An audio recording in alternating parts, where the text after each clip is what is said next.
morning, YouTube. How's it going? How's it hanging? What's good? I was watching Cosmeholics Anonymous last night, Botox, about, there's a few things in that I want to address. First off, the girl whose mother kept standing with her, men rather than her kids. I would go to the court with all the receipts and documentation. Don't go in there empty-handed and say this happened, that happened, something else happened, because then it's your word versus the adult, and the judge is going to look at that. Make sure you have irrefutable proof that backs up every single word that comes out of your mouth. Go to the family court judge with all that, and then be emancipated. Get the fuck out of that situation if I were you. Second situation where the girl sent her man nude. Well, some random guy nudes, and she doesn't feel comfortable about it. Why'd you do it? Once it's on the internet, it's on the internet forever. You cannot get rid of it. Even though he may have deleted it, if you put in enough time and effort and know what the hell you're doing, you can get that shit back, period. So if you ain't comfortable with shit like that being leaked, don't do it in the first place. That's just that. The story about the girl who got chlamydia from her fuckboy ex twice. Bitch, what the hell are you doing being with him? You knew he was a piece of shit from the get-go. You kept breaking up, making up, breaking up, making up, breaking up, making up. No. Here's a piece of shit. That worthless, ain't shit nigga is not going to define who you are. You need self-esteem. First part of self-esteem is self. It comes from you, not everybody around you. You need to stop dealing with these low rent fucktards. You really do, because if you keep dealing with them, you ain't gonna get nowhere in life. You're gonna feel worse and worse and worse and worse and worse about yourself. And to the girl whose man is jealous of her best friend, what you need to do is sit your best friend and your man down, hash everything out, lay all the cards on the table, so, everybody knows what's going on and what, lay it all out with you, your best friend, and your baby daddy. Lay it all out and do it like that. That would be my best advice, because, there is no reason why you have to give up your friend. Now, it's a whole different situation if your man's complaining or your significant other's complaining that your best friend's a bad influence or something like that.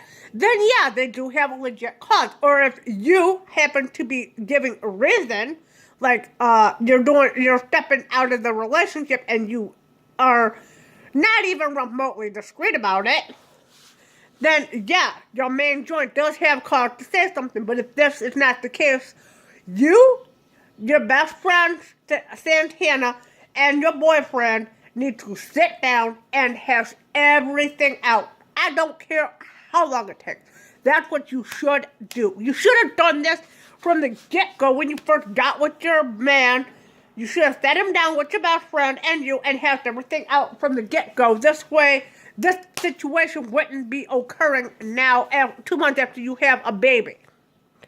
And if your man is still treating you like this after you had his kid, honey, kick him curbside. Put him where the trash should be on trash pickup day, in the dumpster. And then you sue his ass for child support and raise your son, your kid, because that kind of an example you don't need for your kid. And for the girl that's really, paranoid about having a kid. Honey, we've all been there.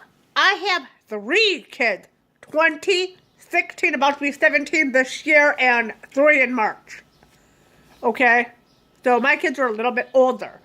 But, when you have a child, first off, parenting does not come with an instruction manual. It doesn't come with a how-to guide. And what works for your one child might not work for your next child.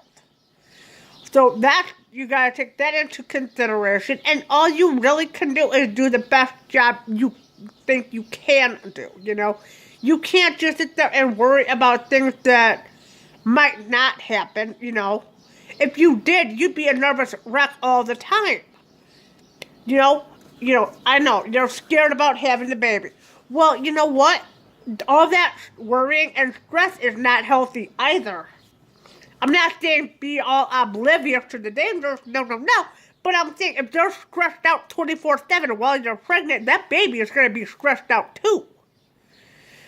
So, you got to factor that in. And also bear in mind, every woman is different. Every baby is different. Every pregnancy is different. When I had my first child 20 years ago, I had induced labor. Well, they do that anyway. But I was in labor with her for like 20 hours, 12 of it pushing. Okay. Second one, I was only in labor, the whole thing start to finish was maybe 2 hours. The third one, I was barely in labor 45 minutes, the whole thing start to finish. So there is that. But that's just my case. That may be a totally different situation for the next person. But, you got to take that into account. So think of that.